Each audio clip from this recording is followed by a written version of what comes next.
월요일 모두 까기 시간입니다. 조원진 우리공화당 대표와 함께합니다. 안녕하십니까 대표님. 네, 반갑습니다.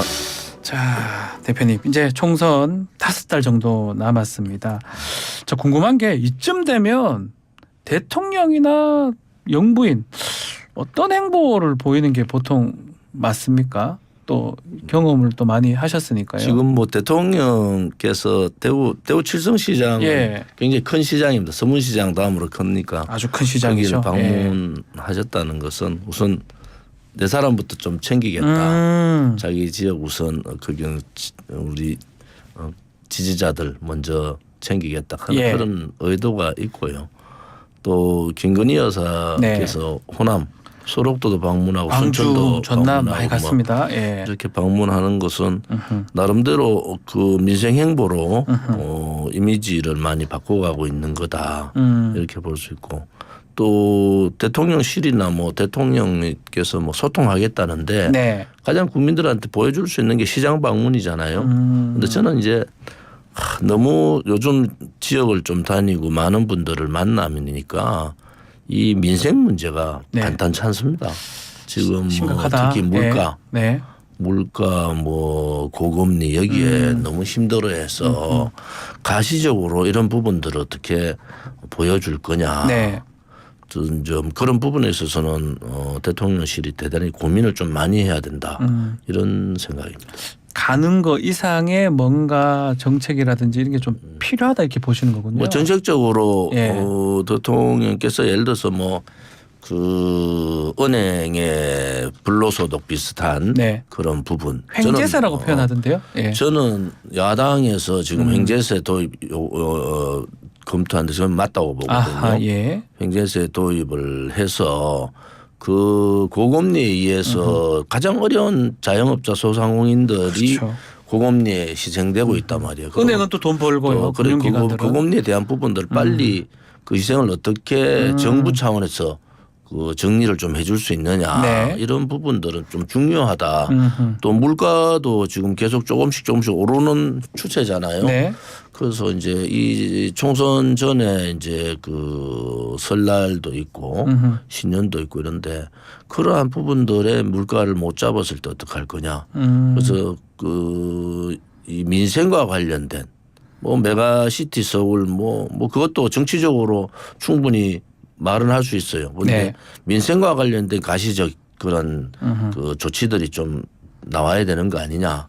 결국은 중간평가식의 총선이 될 텐데 그런 부분들이 우리 서민들이나 중소상인들 소상공인 자영업자들한테 피부로 와닿느냐 하는 것이 저는 이번 선거의 관건이라고 보는 거예요. 김건희 여사는 지금 전남으로 호남 쪽으로 가고 있는데 좀 이렇게 호응도가 높다는 평가가 있습니다. 원래 영부인이 가면 이렇게 호응도가 높은 건지 아니 김건희 여사가 유독 호응도가 있는 건지. 뭐 모든 영부인들이 약자들 혹은 현장을 가니까 그 현장에 있는 분들은 영부인이 오시면은 뭐 다 좋아하시잖아요. 이제 속마음은 모르겠어요. 속마음은 모르겠는데 아무튼 그런 호응도가 야당이 보는 거하고는 좀 다른 느낌이 있을 거예요. 지금 왜냐하면 계속 호남 지역만 벌써 네 곳, 세 번, 네 번 갔습니다. 네 곳을 간 거 아닙니까? 10월, 11월에. 그래서 이 부분에 있어서는 야당들도 좀 경계를 할 겁니다. 아하. 자, 근데 이 와중에 민주당은 이번 국회 때 쌍특검 그중에 김건희 여사 특검법 이거 처리하겠다 얘기하고 있습니다. 또 대통령이 이걸 또 거부권 행사를 할지 말지 또 부담이 되기도 하고. 저는 야당에서 김건희 여사 부분에 대한 의혹은 특검이 아닌 다른 방법으로 충분히 할 수가 있어요. 국회 내에서도. 그런데 국회 내에서 얘기하지 않고 이제 특검으로 자꾸 가져가는 것은 이재명 대표에 대한 방어용이다. 저는 그래 보고요. 특히 뭐 특검한다 해가지고 그걸 수용하겠습니까? 대통령실에서. 뭐 그런 부분들은 전략적인 그러한 접근이다 이래 보는 거죠. 양평 고속도로 부분 어떻게 됩니까? 아직 양평 고속도로는 제가 그 전에 그 기부하라고 말씀하셨어요. 중요한 이슈고 또 지금 국토부 장관 원희룡 장관이 너무 앞서갔다. 네. 뭐 이런 얘기를 했지 않습니까?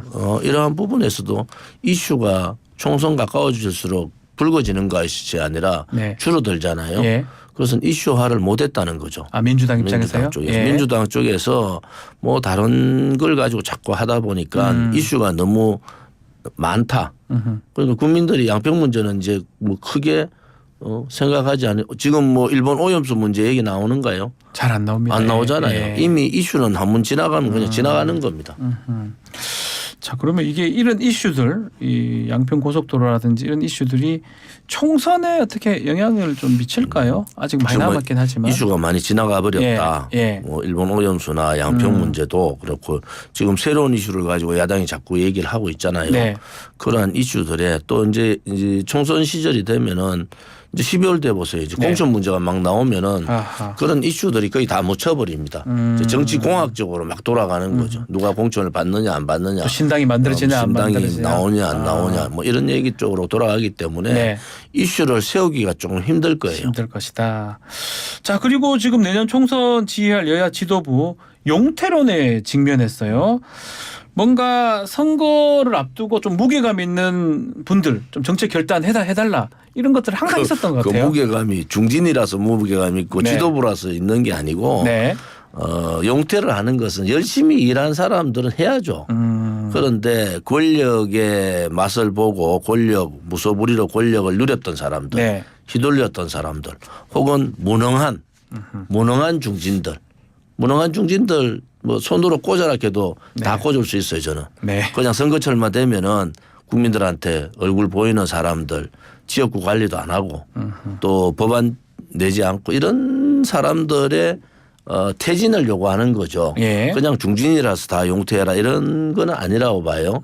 그런데 지금 그 인요한 혁신이가 저는 계속 많이 던져라는 거 아닙니까? 네. 그 던졌을 때 국민의힘의 고민, 그 고민하는 모습들이 국민들이 보고 있을 거예요. 네. 이제 한 열흘 됐잖아요.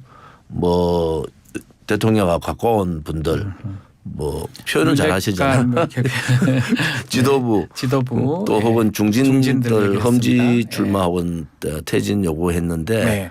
너무 오래 끌면 안 된다. 그래서 김기현 대표가 얘기하는 뭐 시기 네. 그런 부분에 있어서는 너무 오래 끌지 마라. 그런 얘기를 해주고 싶네요. 자, 뭐 이 상황에서 장제원 또 의원 같은 경우는 또 한 90대 차 동원하고 좀 이렇게 세를 좀 보이기도 그런데 합니다. 장제원 의원은 저도 지역구 관리하잖아요. 네.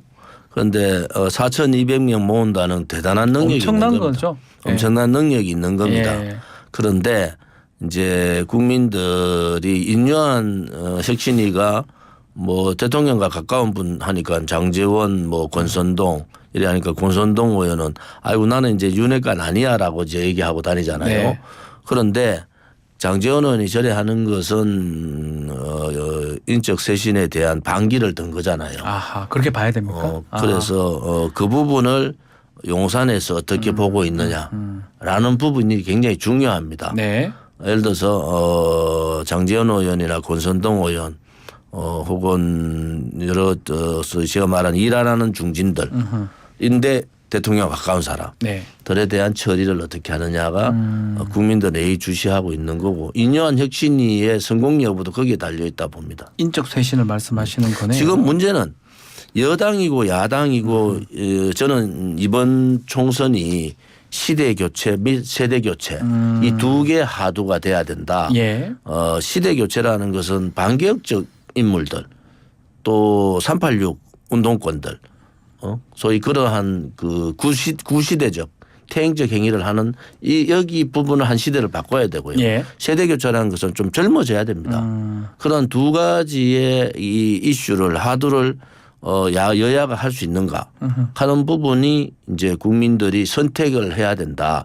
국민들이 또 양당에 매몰돼 가지고 아이고 뭐 시대 교체도 안 하고 반개혁적 인물들 개혁도 안 하고 변화 혁신도 안 하는 사람들 나왔는데도 그냥 찍어주면은 다음 22대 예. 국회는 최악의 지금 21대보다 더 최악의 아. 국회가 될 가능성이 높다 이래 봅니다. 그러면 민주당 가서 민주당의 이재명 대표 예전에 대표님께서는 퇴진 얘기를 또 하셨긴 했어요. 1월쯤에 뭐 퇴진하지 공천 않겠나. 끝나면은 예. 이재명 대표가 어느 정도 내려놓느냐. 아하.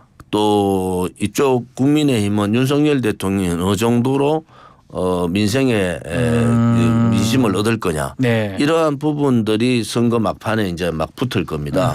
그때 이재명 대표의 사법 리스크하고 맞물려 가지고 네. 어떠한 결단을 해야 되는 상황이 온다. 저는 그래 봅니다. 뭐 험지에 갈 수도 있다 이런 뭐 얘기. 비례대표 쪽으로 안 가시겠어요? 좀 제가 안 보기에는 되는 쪽 그. 뭐 험지 쪽이나 지금 계양구 가기에는 명분이 없고 네. 험지 가기에는 위험하니까 뭐 당선권 들락날락하는 그 정도로 예전에 그렇게 했던 당 많은 대표들이 지도자들이 있었죠. 말 그래 예. 했죠. 대표들이. 가능하다 이 말씀이고 지금 비명계도 이뇨한 위원장이 품을 수도 있다 와라 뭐 이런 얘기도 했었거든 인터뷰에서 환영한다. 이준석 신당에 초치는 거지. 일로 와라 이건 국민의힘 쪽으로 와라 이 말씀인가요? 그 이준석 신당이 지금 예. 진퇴양난 네. 사람도 안 모이고 뭐 국민들 정서도 자꾸 멀어지고 네. 뭐 이런 상황에서 이뇨한 위원장이 한 수를 먼저 본 거죠. 뭐 올 수 있는 사람 와라. 저는 이제 중요한 것은 이제 국민의힘에서 이뇨한 위원장 혁신위가 20% 네. 활동이 미비한 20%에 대한 얘기를 했잖아요. 네. 이거는 경선 전에 드러난단 말이에요. 네. 그럼 그 사람들이 가만히 있겠느냐. 자기가 공천 못 받는 20% 같으면은 뭐 한 20명 넘잖아요. 그 그 사람이 100명이 가만히 있겠느냐. 넘겠죠. 예. 민주당도 지금까지 열심히 일했던 뭐 노력하고 했던 사람들이 그 386에 막혀서 못 나갈 경우에 총선을 못 받을 경우 왜냐하면 네. 뭐 경선하면은 뭐 386세 운동권들이 거의 가능성이 높잖아요. 예. 이 사람들이 어떻게 방향을 틀을 거냐. 이거는 경선 이전의 문제거든요. 네. 그래서 그런 부분에 있어서는 좀 예의주시하고 볼 필요가 있습니다. 이준석 신당 말씀하셨는데 이준석 신당 어제인가요? 천하용인 뭐 모임을 하면서 TK, PK 현역 의원 5명 있다. 합류할 수 있다. 이게 천하용인도 안 가는데 TK, PK 누가 갑니까? 그게 TK, PK 간다는 얘기는 예. 제가 말씀드린 어차피 공천 못 받는 사람들이 있어요. 그 이유가 돼야 된다는 겁니까? 공천 못 받는 지금 현재도 공천 못 받는 PK, TK 의원들이 있습니다. 아하. 법적 문제가 걸려 있던 뭐 예. 여러 가지 문제 있는 사람들은 좀 뭔가 활로를 찾으려고 하겠죠. 그런데 네. 이준석 대구 뭐 출마 안 합니다. 홍준표 시장이 오랜만에 했던데 예. 대구에 이준석 오면은 제일 반기는 사람이 조영 의원 내 지역으로 와라. 수성 현직 의원들은 이준석 제발 내 지역에 오기를 바란다. 그런 분위기예요. 왜 그렇죠? 이준석 바람이 없다니까요. 바람이 대구에 그러고 없다. 대구 경북에서 이준석을 지지해 줄 수 있는 사람 몇 명 되겠습니까? 그렇지 않습니다. 그래서 그 대구 출마를 한다는 것은 이준석 전 대표는 이번에 어쨌든 국회에 들어가야 되는데 네. 가장 들어가기 힘든 대구 출마 얘기는 페이크다.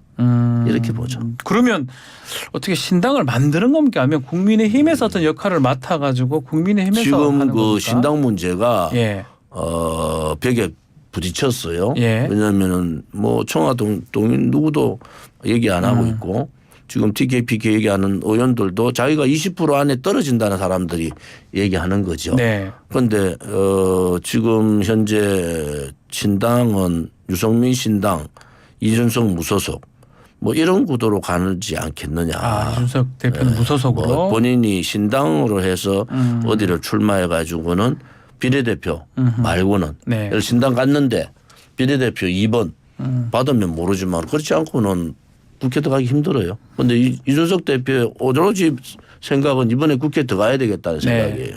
그런 부분을 봐서는 이준석 대표의 신당이 굉장히 힘든 과정으로 가버렸다. 몇 번의 구설이 있었잖아요. 네. 설화 이런 부분들이 굉장히 어렵게 만든 거다. 그래서 김종인 그 전 비대위원장이 빨리 나오라는 얘기는 네. 자꾸 거기에서 지금 이런 식으로 하면은 이준석 신당의 매력은 더 없어져 버려요. 그러니까 김종인 전 비대위원장 빨리 나와라 하는 것이 바닥이 보이기 전에 네. 바닥이 보이기 전에 나오는 것이 맞다 이렇게 조언을 한 거죠. 그 인요한 위원장이 지금 이준석 대표 끌어안으려 노력을 하잖아요. 혹시나 국민의힘이 남아 있으면 공천을 좀 당선권의 공천을 받을 수도 당연히 있을까요? 주죠. 남아 있게 되면 남아 있기만 하면 공천을 주는데 뭐 그 이준석 대표 개인이 아니잖아요. 네. 이준석 대표 본인만 공천이 아니고 본인을 따르던 사람에 대한 공천 요구를 할 겁니다. 네. 그것이 힘든 거죠, 그게 사실. 쉽지 않다. 뭐 김종인 위원장이나 금태섭 신당 뭐 합칠 가능성은 또 없을까요? 뭐 어느 정도 선되면 합칠 거예요. 그런데 지금 신당에 대한 벌써 국민들이 신당에 대해서 네. 약간 회의감을 느끼고 있단 말이에요. 그래서 신당이 굉장히 어려운 상황. 네. 요 이제 11월 달에 어떻게 돌파해 나갈 거냐. 제가 얘기한 것도 김종인 전 비대위원장이 뭐 그런 상황으로 빨리 11월 달에 탈당을 해라는 얘기는 더 이상 이준석 스타일로는 네. 이제 신당에 대한 국민들의 여러 가지 그 회의가 생긴다. 그런 입장이니까 뭐 신당을 하게 되면은 이준석은 무소속 나머지 분들은 신당 뭐 이렇게 갈 가능성이 있다 봐요. 네. 조국 신당도 지금 민주당 쪽에서 얘기가 나오고 있는데 어떻게 보십니까? 조국 장관은 네. 비법률적 명예 회복을 반드시 할 겁니다. 뭐 관악구를 가든 네. 광주를 가든 그렇지 않으면은 위성 정당을 만들어서 네. 또 지난번 했던 꼼수 위장 정당 있잖아요. 그렇죠. 위성정당. 비례정당 예, 뭐 비례정당. 그렇게 예. 만들 가능성이 있습니다. 그리고 민주당하고는 그 암묵적으로 네. 그렇게 가는 거죠. 그렇게 가서 나중에 뭐 합치거나 그럴 수 있다 이렇게 보시는 거군요. 옳지 않습니다. 아, 옳지 않다. 그냥 조국 장관이나 네. 추미애 뭐 또 송영길 혹은 박지원, 전정배, 정동영 그 시대는 끝난 것 같아요. 네. 그 시대 교체라는 게 그분들을 교체하는 겁니다. 동시에 세대 교체라는데 그분들은 세대 교체보다는 시대 교체의 상징 인물들 아닙니까? 네. 민주당에도 있지만은 국민의힘에도 있는 거예요. 국민의힘의 어떤 분들이죠? 뭐 지금 중진 중에서 네. 뭐 가만히 있다가 요즘 텔레비 나오는 사람들 네. 그런 사람들 보면은 아, 이 사람들은 이제 그만둘 때가 됐다. 그래서 양쪽이 국민들이 뭘 바라는가. 이제 제가 얘기하는 반개혁적 또 권력만 따라다니는 네. 사람들 총선만 되면은 국회의원 자리 가지고 일 안 하는 사람들 국민들이 이제 똑바로 보셔야 된다. 그렇게 네. 어느 쪽이 저는 국민들한테 말씀드리고 싶은 게 어느 쪽이 네. 시대 세대 교체 개혁 과제를 실천할 수 있는가에 따라서 국민의힘이나 민주당의 지지가 국민들이 선택했으면 좋겠다 이래 보는 거죠. 그걸 딱 보고 선택을 하면 좋겠다. 그게 우리 대표님 말씀이죠. 저는 이번에 만약에 그래 못하면은 22대 국회 21대보다 더 참혹한 상황이 됩니다. 아무리 그래도 386 운동권들이 30년을 하면 되겠습니까? 알겠습니다. 썩는 거죠. 국민의힘에도요. 그런 썩은 정치인들 꽤 많습니다. 네. 이번에 혁신안이 됐던 어떤 개혁적인 공천을 통해서 올바른 정치를 했으면 좋겠습니다. 알겠습니다. 자, 오늘 말씀 여기까지 듣겠습니다. 조원진 우리공당 대표님과 함께했습니다. 감사합니다. 감사합니다.